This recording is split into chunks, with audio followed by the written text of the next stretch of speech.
Well, thank you all for joining us, and thank you for joining us on this panel talking about can hospitality remain all-weather in a slowing economy? We have a phenomenal panel. I had not realized, coming at this from not a hospitality lens, my background is geopolitics originally, but hospitality has long been seen as the all-weather industry, resilient to shocks, powered by human desire for connection and experience. Today, travel spending represents nearly 9% of global GDP, which is an extraordinary number.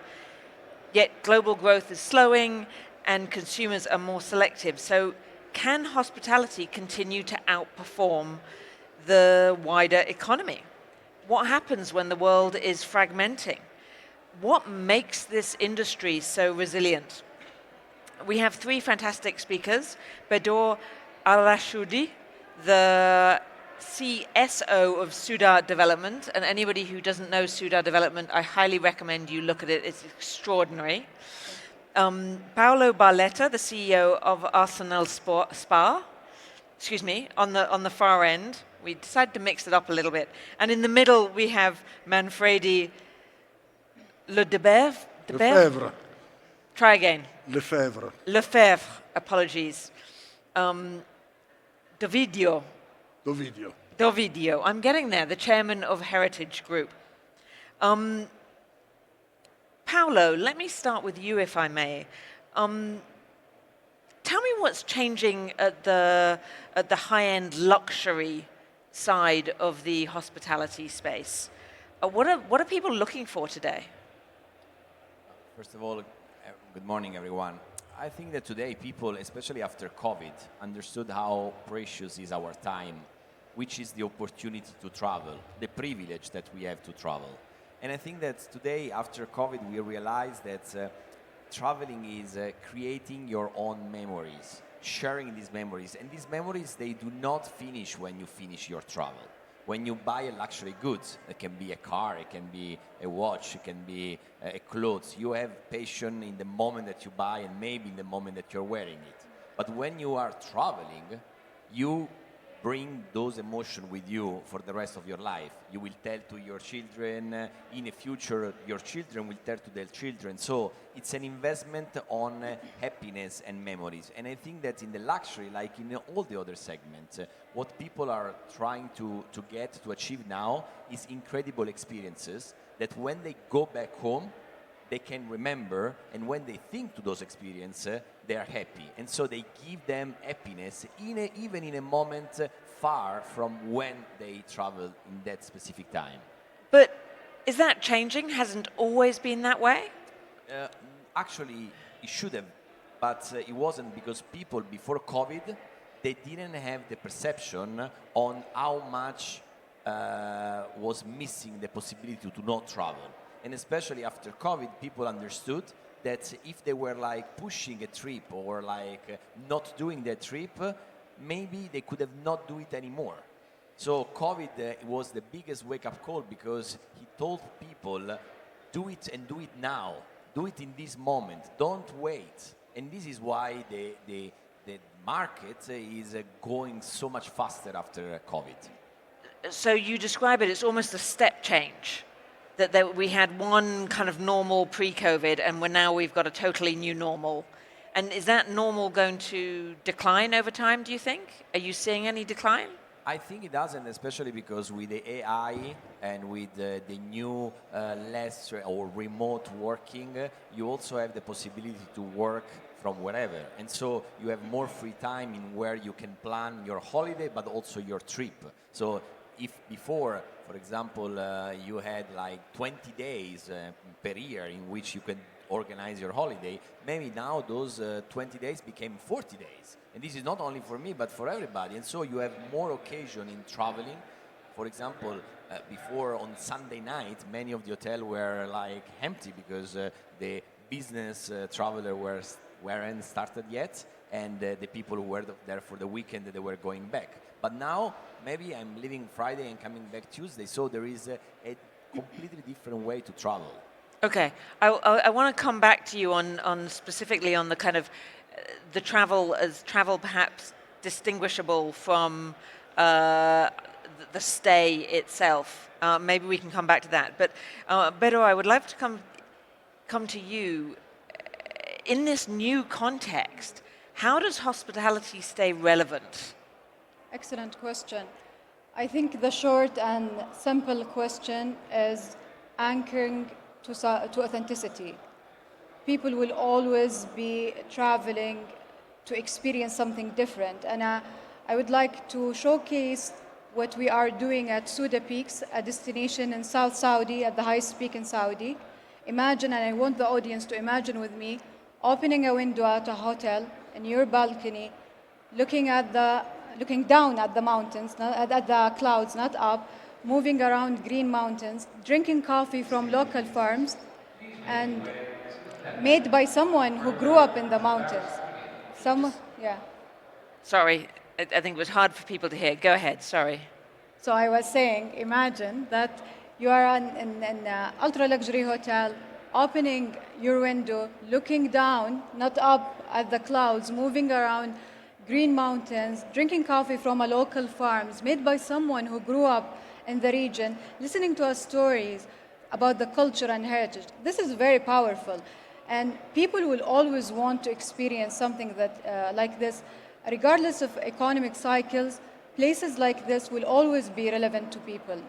And the industry generally was built on one idea that if you have more hotels, more brands, more flights, the demand will follow. But we have seen in the past few years that this idea are not always true. People start thinking about why we travel, where to travel. So in conclusion, authenticity will always attract people. Places that rooted in that, shaped by its own land, its own culture, its own local community, will always stay relevant to people. So you're talking about experience, you're talking about authenticity. Yeah. Manfredi, if I may, I want to come to you. How, in a world of authenticity, how do you diversify? What does diversification mean? Does it mean diversification of the audience?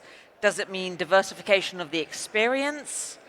Translate this idea of diversification for me in a world where we're maintaining authenticity and the experience. Well, you know, both of my fellow panelists, they're very young. So, unfortunately, I'm not so young. So I come from a world which saw travel becoming from just a privilege for few to becoming an expectation for most. This is your point. People got used to the right to travel, and then suddenly they couldn't travel anymore. And to her point, now that they can travel again, they want to say, hey, I don't want to go to the usual beach. I want to do something which leaves me something after I've been there. And so that's a big thing, because the world is limited. There are not many other places around where to go. And population is expanding, places are being urbanized. So how to give a special experience to the people who want to experience something different is always more challenging. So with cruising, we have a lot of opportunities, because we can have people traveling in many remote destinations. They can go to the islands of Polynesia. They can go to the Arctic, the Antarctic. They can do the coast of Vietnam. They can do many things. So there's a lot of possibility to offer this diversity, let's call it. And that has to be achieved also in other ways. So it's a great challenge with a great opportunity. New areas where to send the people. About you, Paolo, with working from home or from travel. This is a privilege for very few. Mm-hmm. This is a privilege only for the white collars in the Western countries. If you're somebody working in most of the world, you don't have that privilege. So that's another thing which I see it's mostly concentrated for us. But when we talk about traveling, it's not only for us, Western world or Saudi Arabia, which is a very affluent country. We're talking for traveling, which is going to become something expected for everybody around the world. So when you talk about diversification, part of what your story is, it's not about just staying with the high-end luxury travelers, but it's actually getting down to middle economies. But it all depends what you perceive to be high-end luxury. So everybody has his experiences in life. My high-end traveling is go to experiences that other people cannot access easily. Yeah. And as long as I have a minimum comfort, some quality of food, some place where I can sleep well and wash myself, that's an upgrading already. But the quality is, for me, what I experience. So if I was going on a beach, it's much better to be in a much lower level premises, but a much more remote beach, for example. Or I went to Morocco. What I loved going to Morocco was going to the south of Morocco, where you have oases which have been abandoned, and now they're making small boutique hotels, the basic services. And so is that what, and maybe I'll come back to you, Paolo, how do you scale in this context, right? Because you're talking about authenticity, you're talking about the experience, but to your point, Manfredi, if you've got 1,000 people in that small village, that's no longer quite the same experience. How do you scale in this context? The world is very big, so of course you need to create those infrastructure in places that where not everybody needs to go at the same time in the same places. Look at Italy, for example. In Italy, we have a concentration in major cities: Rome, Florence, Venice, Milan. Everybody wants to go to those cities. But we have an incredible country. From north to south, there are so many villages, so many places, so many little boutique hotel opportunities. So we need to teach people to also try to not always go in the same moment in the same destination. World is very big. I mean, you have the seasonality also is very important. So I think there is a possibility for scaling. Then, I mean, also for a company, also you need to understand what scaling means. I mean, for example, today the big brands, they want to have hotels everywhere. They go on a branding everywhere, but then sometimes they cannot give the same level of quality. So yes, they are scaling, but they're scaling for the worse, not for the better. Maybe you can create a different way to approach, and maybe there is a certain kind of scale that then goes into different section and division. I mean, you don't need to maybe scale all with the same brand, and this is the reason why there are now today different kind of groups with different kind of offer. I mean, Monsieur Lefebvre is the example. I mean, with his heritage group, he has access with the same philosophy, with the same DNA, to different kind of product, from cruising to safaris to different kind of. And we are trying to do the same with the hotels, with the trains, with the food and beverage. So once you get, what is it that you're carrying, I guess? Is it the brand? You're able to take the feeling that people get when they come to an event that is Arsenale Spa? You know, is it the feeling that you're scaling, even in the different context? For both of you, because you both serve. Yeah, so I not necessarily want to scale. You don't want to scale. This is not necessarily. Ah, if you want to give an elite product, you don't want to scale it. Yeah. You want to have fewer people willing to pay more for a more unique experience. That you don't want to scale that.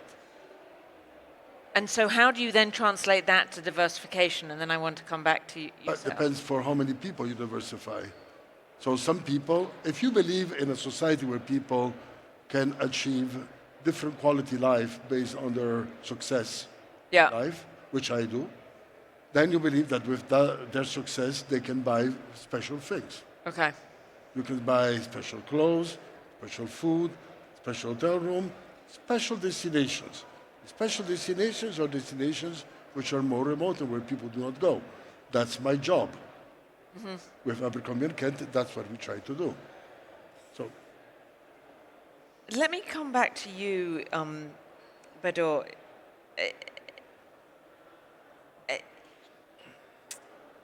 Soudah development is still in an early stage, right? Which gives you opportunity, right? How do you see your market a decade from now? What are you planning for a decade from now, excuse me?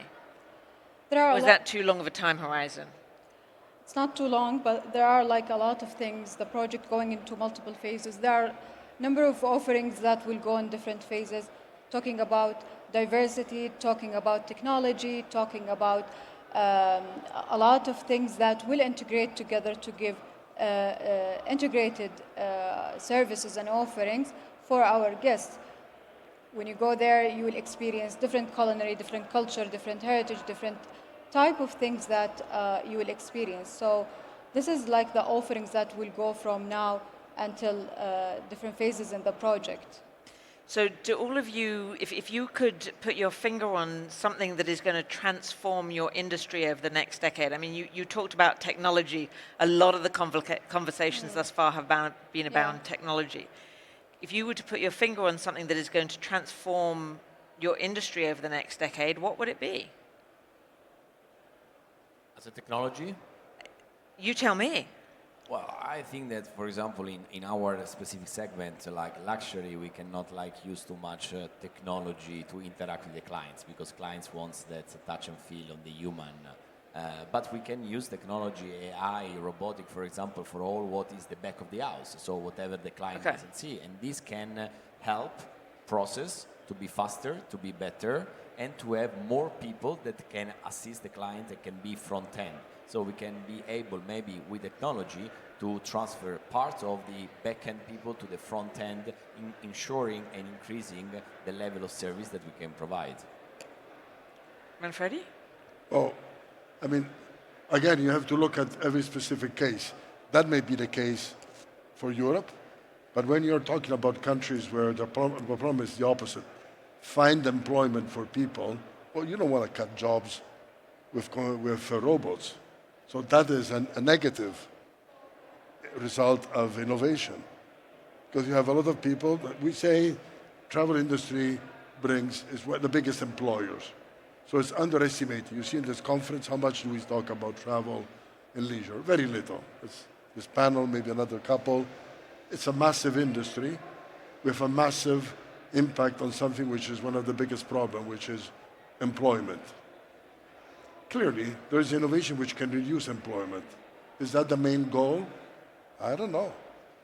There are other ways that you can achieve, I would say, transportation. Allow people to move around the world in a better way. It could be a good achievement. Today you have helicopters. They're noisy. Tomorrow you will have mega drones. They don't make noise. They don't disturb the environment. That's another kind of innovation which will not create unemployment. So it's interesting for all of the conversation about technology over the last 2 days, you're almost saying that we need to take that away from these experiences in order for people to really be present. Is that what I'm hearing? Look, so back to your first question, the overarching theme is authenticity. Now let's deep dive into that. You have technology. Yes, at Soudah Development, we embrace technology and innovation. We are all about AI to understand the travelers' preferences, digital twins to protect the forest in Soudah, smart systems for waste management, all of that. But all of that are not the main act. It's what's quite enabler behind the curtains to equip and enable the talents who are there to serve the guests. There will not be anything that will replace a person from Soudah or Rijal Al Ma welcoming a guest with the famous generosity. This is irreplaceable. But the technology component is very important to enable all of that. Go on. I want to add another point to contribute to the future of the industry, and this is my favorite topic, is about human capital and talents. And this is something we are investing a lot in Soudah. We launched multiple programs, scholarships, SMEs program exclusively to enable the local community from Soudah and Rijal Al Ma. As we speak now, We have people studying in Lausanne, in Milan, different top hospitality school who will come back, serve in the destination and to be the future face of the destination. So I think we can't like exclude one element. It's all integrated together. But as I told you, there are like overall arching themes. So it's really what I'm hearing from you is it's the people, it's the experience that makes the Different, industry yeah. so robust, as it were. I want to come in the last few minutes we've got, but I also want to cue a question for the audience. If you can use your, the question is, will traditional or new locations become the hospitality hub of the future? Will traditional or new locations become the hospitality hub of the future? And if you'll vote, we'll come back to it at the end. But before we end, the global economy is going through far greater volatility than we've seen recently and is slowing according to a whole load of statistics. Is this something that worries you? Is this somehow different, or do you believe that the kind of robustness of the industry will be maintained even in a slowing economy? Every time there is a slowdown in economy, of course, you always need to be somehow worried because slowing down means less money, and so less money to spend also in services. However, I believe that in this moment, especially for our segment, there is a very strong traction. I believe that people will give different kind of priority in how they're doing their spending, and so I think that today the investment on the person, so this means that traveling, well-being, wellness, good food is probably a priority compared to other kind of investment, and so I'm very positive and bullish for our segment in the next years. Wonderful. Manfredi? No, I think our experience has told us that crises in the travel space are brief, many times violent, but short. So what you really need is staying power, not to go under when there's a crisis, but after that it will recover stronger. So it's a fact. We know it always happens. So today, the problem is Suez. You cannot pass through Suez. This limits cruise ships to come to the Red Sea or things like this. Tomorrow, this will be superseded, hopefully soon, and that will, again, that kind of a limitation will pass over. It's a strong trend. It doesn't go like this, it goes... Yeah, Yes, it's oscillatory. So yeah, you need to be able to pass through. I mean, if I see my Royal Caribbean shares, they were up down to $26 with COVID. There are over 300. Yeah. So It's 2 years difficult, have though. passed. I second my colleagues. I think there will be always different cycles in the economy. There will be always disruption in the industry. I think what hold the destination is, as I said from the beginning, being authentic, clear offerings, destinations that shaped by its own land, its own culture, local community will always be attractive to people. So what would you answer? What answer would you give to this question? Will traditional new locations become the hospitality hub of the future? I can guess. I haven't read this. Can you see it? Yeah. Will traditional or new locations become the hospitality hub of the future? I would say new. I would okay. say some new. Yeah, maybe. Yeah. Manfredi? New? Same. New? Interesting. Okay, well, then we're constantly changing and we're constantly progressing. Thank you all very, very much. Long may the hospitality industry live strong. Will you all join me in thanking, please, the panel? L'hai fatta. Thank you so much.